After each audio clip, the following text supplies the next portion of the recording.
Benicio del Toro slinks and weaves through Grant Singer's first thriller, Reptile, but the movie ultimately falls apart at the seams as it can't seem to find its confident self around him.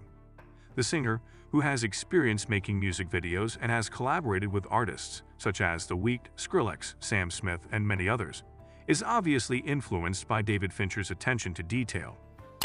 Reptile is very formal and fussy with its details, but its biggest mistake is that it doesn't realize that procedurals should become more tightly wound narratives rather than just more complicated ones. Although Del Toro is usually entertaining, and this is one of his most interesting performances in a while, one always hopes that the role was given to a film that knew how to use it. There's more to Reptile than meets the eye. It's a crime thriller movie that centers on the murder of a real estate agent and the detective who investigates it. The story of Reptile opens with Will Grady and Summer Elswick, his girlfriend, at one of the homes they are preparing to show to potential purchasers. While the latter is a real estate agent, the former is a well-known businessman. Will feels that she is away from him. Thus, it's obvious that their relationship is having problems. When she skips one of his conferences, when he delivers a crucial speech, he becomes irate. Summer receives a call one day from an unknown person, who then shows up to see her at a Whitcomb home she was trying to sell. Will is invited to visit the residence by Summer. When he arrives, he discovers that Summer has been stabbed to death. After Captain Robert Allen, who recently received a cancer diagnosis, assigns Tom Nichols, Wally, and Dan clearly to the case, the police start their investigation. Tom questions Will after examining the crime scene. He admits that he and Summer have been having problems lately in their relationship. Summer wasn't even formally divorced from her ex-husband Sam Gifford, so Will hadn't wed her yet. Will is not a suspect because there are no physical indications of a struggle on his part. Wally and Alan's chat makes reference to Nichols' dark past. More information about Summer is revealed. She had not gotten a commission for 6 deals. Although the forensics department states that Summer has not shown any indications of coerced sex, rape cannot be completely ruled out because liquid was discovered in her part. They also obtained blonde hair strands that are not her own. In the video footage, a vehicle that the neighbors missed is discovered. The Buick LeSabre 1990 is the model. Tom watches as Dan plays video of Sam Gifford robbing blonde women on a bus. Sam is approached by Tom and Dan to be questioned, but he won't speak without a lawyer. Judy, Tom's wife, informs her friends that Tom was previously the subject of an investigation and that his cooperation resulted in a pardon. Her uncle Alan assisted Tom in joining the police department. Will receives a visit from an enigmatic stranger who knows him and his mother from back in the day.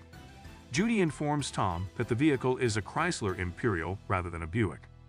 Tom is informed by Will about the visitor, later identified as Eli Phillips, who claims that they had previously expressed interest in purchasing his family's farm and were unwilling to sell it. But since they were left with no other option, they sold it, and the man's father killed himself. He attributes it to Will and his business.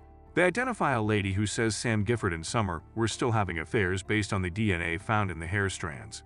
Sam deals in drugs. When Tom walks into Sam's residence, Sam starts firing at him. Tom takes his life as payback. Detectives discover 13 kilograms of heroin in his home. After shooting Sam, Will loses his gun and is suspended, although he is later permitted to resume his duties. In addition, it is suggested that he get the Medal of Valor for rescuing Sam. Summer's hands have bite marks, which Tom sees. He requests that they be compared to Sam's teeth, but the results are equivocal.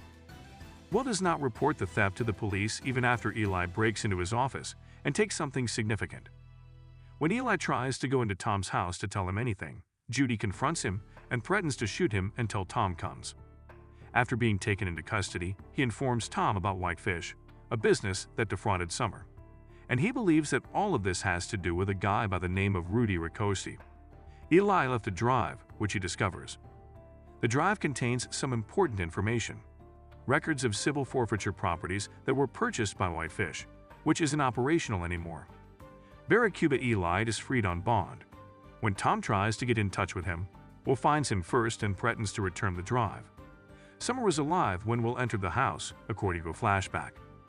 Tom observes that Wally and Alan have started acting strangely around him. Alan affirms that the medal is going to be awarded to him. When Tom discovers the Chrysler in Alan's home's basement, where they had been searching for the entire time, he is taken aback. Judy asks him what's going on when they are returning home. Tom is completely honest with her. Wally was trusted by Will Grady and his business to smuggle drugs into properties, so they would purchase things at a reduced price. The broker was Summer. Not a single cent of her 70 grand commission went to her. She was about to speak, which is why someone killed her. He admits that he is also involved when Summer wants him to tell Alan. Either he knows the plot or he is assisting them. Alan invites him to have a conversation in his residence. He reports the entire story to Marty, another coworker, and requests that Marty go with him. Alan informs Tom at the house that Marty was complicit with the drive, as he had provided it to the cops who were also accomplices. Wally kills Alan. Tom murders Marty.